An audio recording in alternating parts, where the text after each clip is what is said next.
Good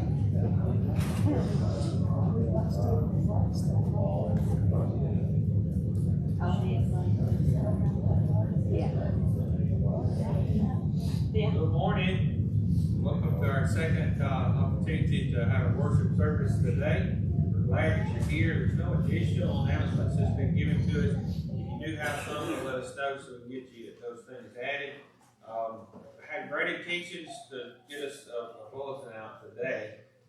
Couldn't get the print, so we're going to try to get that done, and we're going to try to get one coming out monthly so we can keep up with a prayer list and things like that. I've got a birthday list and anniversary list, but it's not new. So as we go through, start thinking about October's. If there's some October birthdays that we need to try to get added to that, let me know anniversaries as well. Good trying to think of Lee and Tracy's got an anniversary coming up. I think the latter part of this month. I'll put Lee on the spot and ask him what day, but I know better because I get in trouble doing the same thing as me. So congratulations for those guys. Let's see. Brother Jason Hutchinson's got an opening prayer today. Brother Judy Coon's got a closing prayer before we retire.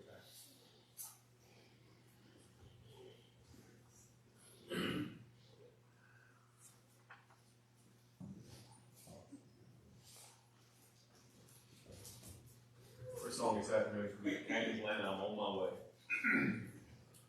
To Canaan's land, I am on my way, where the soul never dies. My darkest night will turn to day, where the soul never dies. Dear friend, having lost that farewell, melting of tears dim night, where all is peace and joy and love, and the soul of man never dies. On roses blooming there for me, where the soul of man never dies. And I will spend eternity where the soul of man never dies. Dear friend, having no sad farewell, melting of tears dim night, where all is peace and joy and love, and the soul of man never dies. I'm on my way to that fair land, where the soul of man never dies, where there will be no parting, and where the soul of man never dies. Dear friends, having no sad farewell, melting of dim night, where all is peace and joy and love, and the soul of man never dies.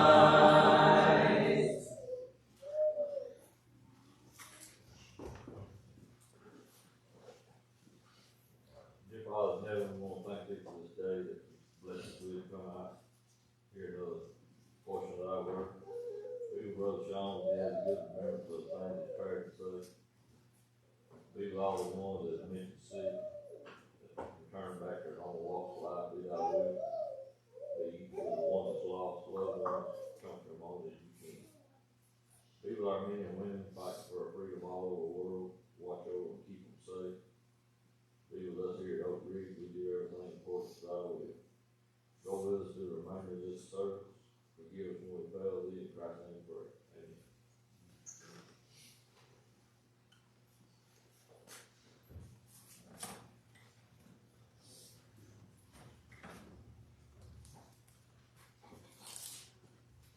Good morning again. It's great to have you guys out, and grateful for those who are here in person, and those who are also tuning in online as well. And you see on the title here, this is we're not careful, this is one of those lessons where I get to watch you guys. And every once in a while we'll have a subject come up and be somebody kind of getting one of these, or an eye might cut over to another eye. When we talk about certain topics, and this is one of those topics, but we'll go ahead and preface this by saying that not all stubbornness is wrong. I think it's important for us to be stubborn when it comes to saving our marriage. I think it's important that we should be stubborn when it comes to our faith in God. I think it's important for us to be stubborn when it comes to our freedoms that we have. We need to be more stubborn in certain areas. But there's some areas that we do need to think about as far as being stubborn. As a matter of fact, the Bible in Hosea chapter 4, verse 16 says, the King James says that the Israel slideth back as a backsliding heifer. Now the Lord will feed them as a lamb in large plagues. English Standard says it a little bit differently and uses language that I can understand a little bit more. Verse 16 in English Standard says, like a stubborn heifer, Israel is stubborn. Can the Lord now feed them like a lamb in a broad pasture? So, to be stubborn, that's what he's comparing Israel to. He says they're like a stubborn heifer. Now, we've heard the term stubborn as a mule sometimes, but he's saying they're stubborn like an ox. It used to be, when that was primarily the way that they would have to till the land, is use oxen. One of the words that we see in the Bible used is stiff-necked, stubborn. An oxen has a neck that's probably one of the broadest parts beside its shoulders that it has. And so what happens when they would pull those, if that oxen decided it wasn't going to turn, it wasn't going to obey, it stiffened that neck up and there was no turning it. It was stiff-necked. It was being stubborn. God says, Israel, you're being stubborn like one of those oxen. Can't do nothing with you. To be stubborn, it means, in effect, that you kind of planted both feet on the ground. You clenched your fist, and you say, it's my way or no way. I'm right and you're wrong. I don't care what you say. I don't care what I hear forever I hear. That's the way it's going to be. Like I said, there's good times to be like that, and there's times where it can hurt us, spiritually speaking. The Bible gives a lot of illustrations about stubbornness. Probably one of the prime examples I can think of is that of Pharaoh. You know the story. God sends Moses to him, and Moses and Aaron says, let my people go. But Pharaoh is stubborn. He won't consent to do that. And so God sends plagues. And after each plague, Pharaoh cries out, okay, I'm going to let him go. And then he said he hardens his heart. And it's easy to say, okay, I give, when you see things like the river turning into blood, where there's lice crawling everywhere, where there's grasshoppers eating up all the crops, and frogs jumping around everywhere. It's easy to say that, but after God lifted those plagues, then that stubbornness kicks back in. What was the end result? Death, the firstborn of every home that didn't concede God's will. That was the result of stubbornness. You see, the difficulty is that we don't just realize how serious and devastating stubbornness when it comes to the truth can be to one's life. See, our stubbornness can build up walls around us instead of bridges. Our stubbornness can lead to generations of people being unwilling to listen, unwilling to yield to God's truth. It can build walls.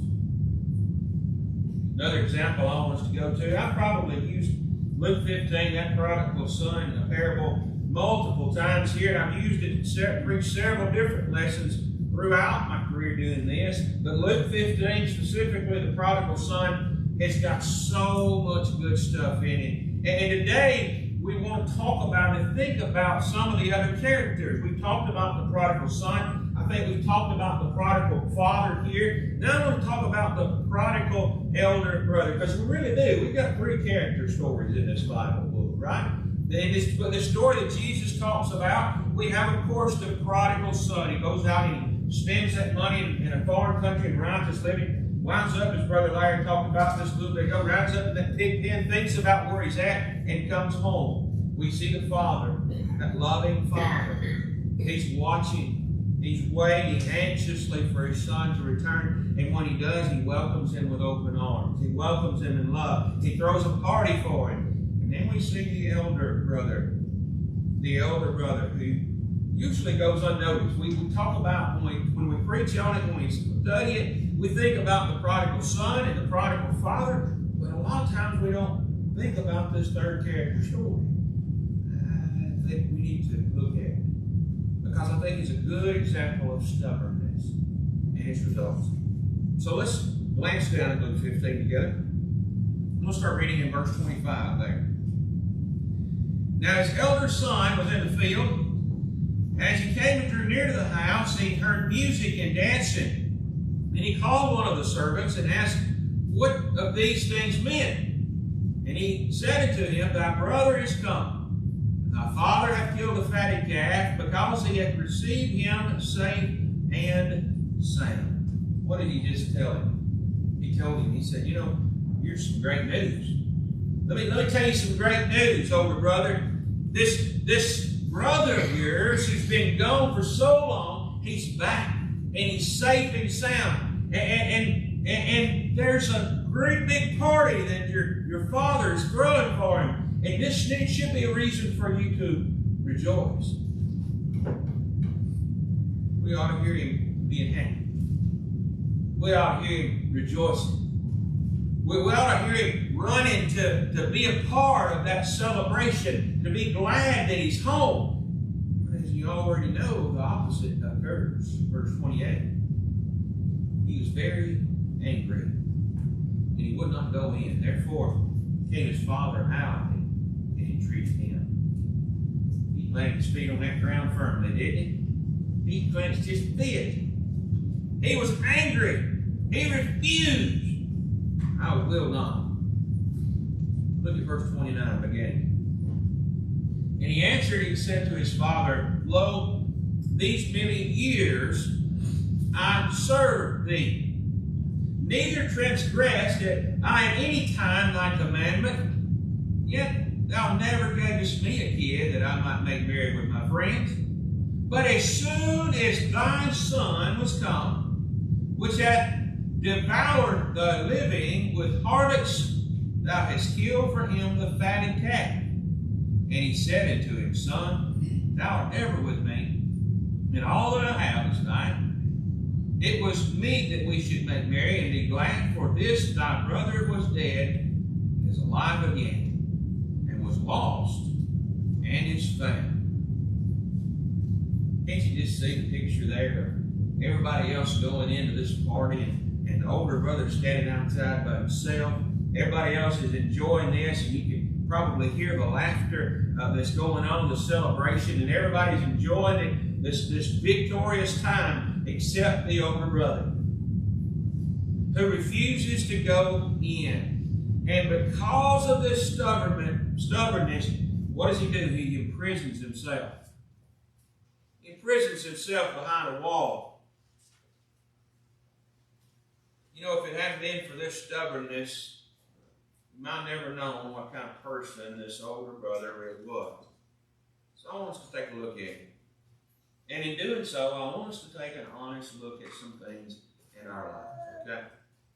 First thing that we can see and notice about this older brother was that this older brother was selfish and ungrateful. He was selfish and ungrateful. He looked at his father, and instead of thanking him for all the things that he had received, he starts complaining about the things that he didn't have. All this time I've served you, and you have never so much as even killed a kid for me and my friends to have, and yet here you're doing this. He starts complaining about all the things he didn't have. What a terrible attitude. Let's think about who he was and what he was. He was the older brother. In Jewish culture, what did that mean? That meant that all of the lands, the family lands, would have belonged to him. A double portion of the inheritance belonged to him. The birthright belonged to him. His father's blessings belonged to him. His father even reminded him, everything I have is yours. Right now, it wasn't enough for him. The only thing he was focusing in on was You never killed even a kid for me, but yet you killed this fatted calf for thy son. Fatted calves, they're special possessions. They're saved for special occasions. They're the ones that we keep off to the side.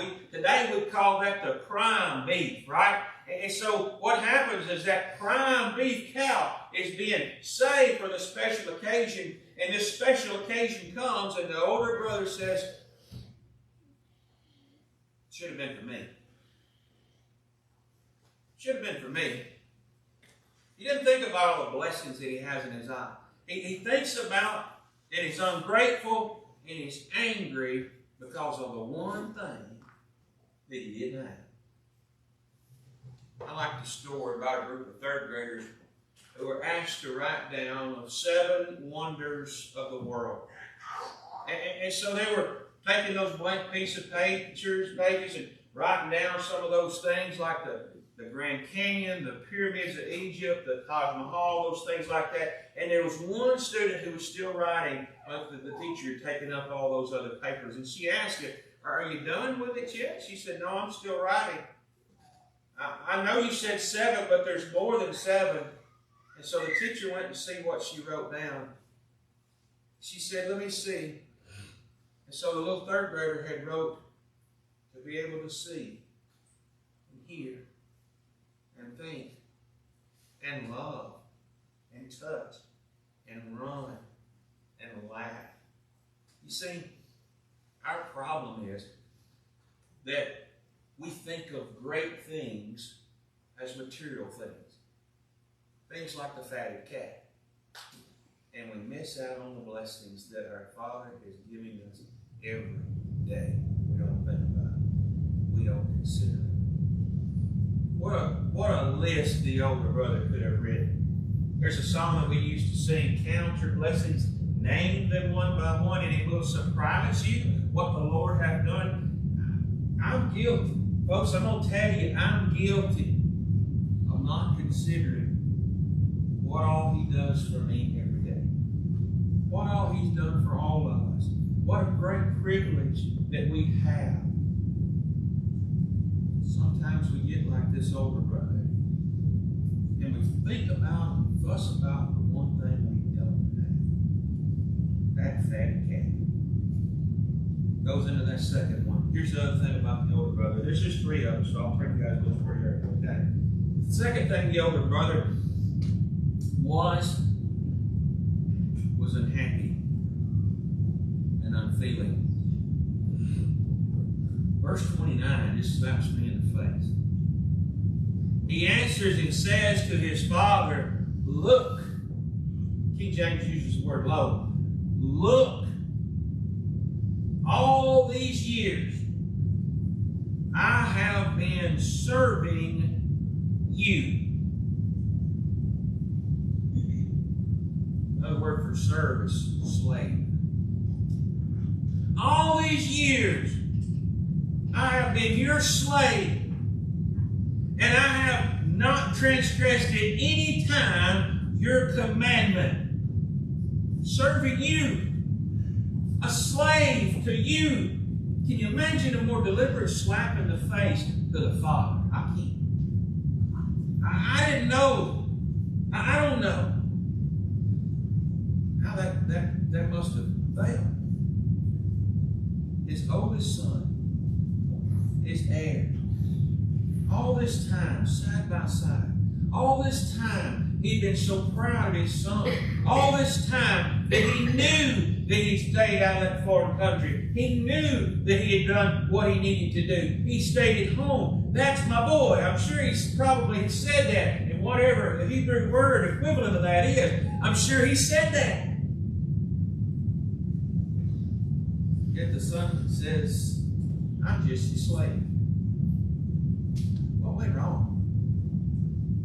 You see, whenever our relationship with our Father goes wrong, we soon face problems in other areas of our life.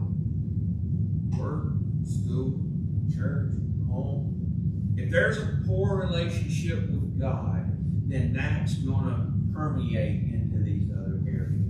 instead of considering how great God is, how much He's blessed us, how much we should be rejoicing and giving thanks for His grace, instead of the seeing and hearing and the thinking and the touching and the loving and happiness and love, and we see all these things and we overlook them, if we don't give Him this consideration, I'm afraid we'll sit around and count the things we don't have, just like that old brother.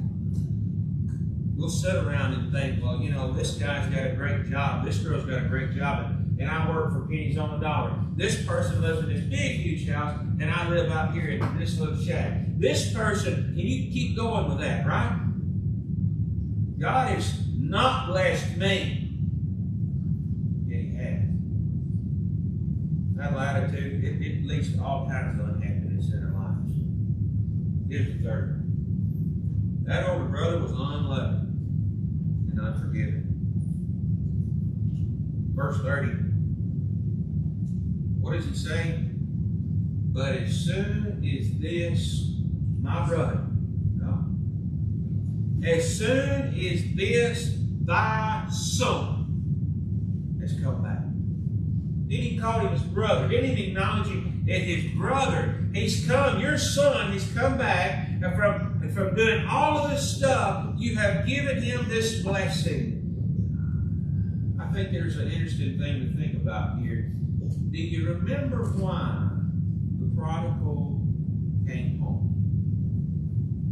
Because he woke up, he came to himself, and he realized that his father was probably the most generous man on the face of the earth. Yet the older brother saw him as one of the stingiest. Isn't it crazy how perspective makes a difference? How perspective changes things. Here's an older brother who's always been there eating at his father's table, who's always been there enjoying all of these blessings. The younger brother out in this pig pen thinks about this and says, you know what? My father has blessed, has been so generous, even the lowest of his slaves have been blessed beyond measure. That's why he said, I want to come back. I want to beg to even come to be one of his slaves. Yet we see the older brother. The older brother thinks it's stingy. Amazing how different a situation can be just because of the perspective. So he comes home because he recognizes his father's generous. The older brother doesn't see it. Folks, do you think stubbornness is one of those sins that affects us? Do you think it really affects our spiritual lives? Listen to what Paul says in Romans 2. Romans chapter 2 and verse 5. But after thy hardness and impenitent heart treasures up unto thyself wrath, until the day of wrath and revelation of the righteous judgment of God. You hear what Paul says? Because you're so stubborn, you don't repent. Because of that stubbornness, you're storing up wrath against yourself. Because you're hard-headed, because you're just stubborn and you've clenched your fist and you refuse to repent, because of that, there's wrath that's stored up for you. All because of that stubbornness. I hope that's not the case in our lives this morning with those in this audience. I hope it's not the case. I hope you won't be that stubborn when it comes to your soul. I hope that you'll respond and yield to the gospel if you've not done so. I'm hoping that stubbornness is not going to be what keeps you from making the transformation you need to make as a Christian. I'm hoping that stubbornness doesn't make you want to clench your fist and back up and hold fast and say, I'm going to do what I'm going to do, and that's just it. Folks, that stubbornness, Paul says, will lose your soul for you. You can't have that kind of stubbornness in your life. Yet the Lord patiently waits.